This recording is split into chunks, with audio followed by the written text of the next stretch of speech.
Oke, assalamualaikum warahmatullahi wabarakatuh.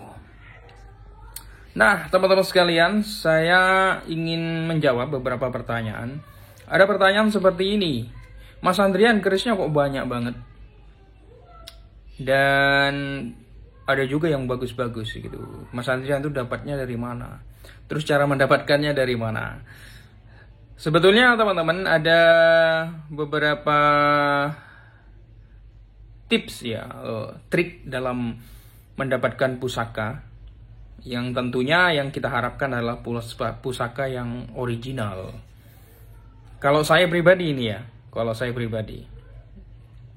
saya berangkatnya itu memang dari betul-betul dari nol ya, artinya berkecimpung di dunia perkerisan ini memang dari nol saya, dalam arti dari tidak tahu apa-apa menjadi tahu tentang dunia tosan aji, teman-teman. Ini sekedar kita flashback ya daripada perjalanan saya mencari pusaka begitu. Pertama kali memang cukup sulit, terutama untuk menentukan keris ini sepuh atau baru. Itu yang menjadi PR awal bagi teman-teman yang baru mengenal atau baru berhobi tentang keris memang. Saya rasa memang dalam tahap awal itu banyak rintangan-rintangan atau banyak tantangan cara membedakan ini mana keris yang betul-betul original atau tidak. Nah, di situ kita memang masuk dunia antik. Yang namanya antik itu banyak hal ketika di dalam hukum ekonomi ya. Ada barang yang langka, pasti banyak duplikatnya. Itu sudah pasti, teman-teman. Maka itu yang perlu kita pelajari di tahap awal. Dan tidak gratis, ya, tidak gratis. Apakah saya pernah mendapatkan keris yang kurang bagus atau tidak original? Ya sering sekali. Tapi saya rasa, saya menanamkan pada diri saya itu adalah satu pembelajaran bagi saya. Satu pembelajaran. Tidak bisa kita belajar keris itu hanya sebulan ya, 2 bulan, bisa setahun, dalam kurun waktu 2 tahun pun itu kadangkala kalau kita tidak selaras dengan hati, niatannya kita itu bukan melestarikan, kemungkinan nggak paham-paham kadang ya, nggak paham-paham lah. Maka memang saya berbaur dengan berbagai komunitas perkerisan. Tentunya di kota Anda mungkin ada, teman-teman. Di Jawa, khususnya di Jawa. Kalau di luar Jawa saya kurang begitu mengetahui tentang adanya paguyuban perkerisan ataupun komunitas-komunitas. Nah, kembali lagi ke cara Mas Andrian untuk mencari keris ini. Kalau saya sukanya memang belusukan, teman-teman. Jadi belusukan ke desa-desa, ke pelosok-pelosok begitu ya. Karena dalam mindset saya, kalau keris itu didapatkan di desa, orang-orang yang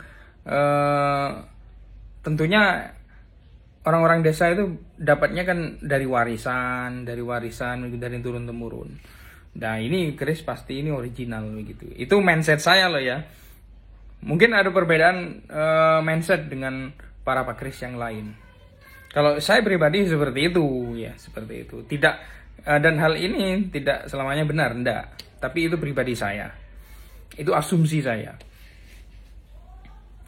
Ketika saya mencari ke lokasi, ke desa-desa, dari door to door, dari warung kopi ke warung kopi yang lain, akhirnya didapatlah keris-keris yang masih tayengan lah, ngarani wong Jawa tayengan atau berkarat begitu. Jadi saya rasa kalau dapat keris dari kondisi yang masih kotor itu tahap adrenalin yang sangat luar biasa menurut saya. Ada seni yang sangat mengasihkan, terutama ketika kita membersihkan, ketika kita mewarangi nanti, lalu hasilnya seperti apa. Kadang hasilnya mengecewakan ya, dalam arti mengecewakan tuh kok malah gak diwarangi atau dibersihkan kok malah nilai jualnya malah tambah berkurang, kadang seperti itu teman-teman.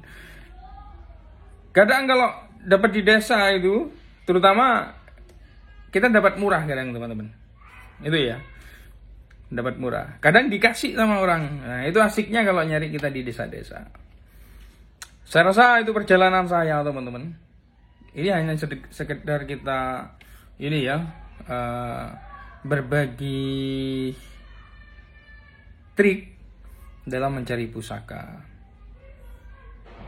Atau kalau memang teman-teman yang ada di luar kota sudah merantau ke kota-kota besar, mungkin awalnya mungkin rumahnya di Trenggalek. Trenggalek itu banyak guys ya.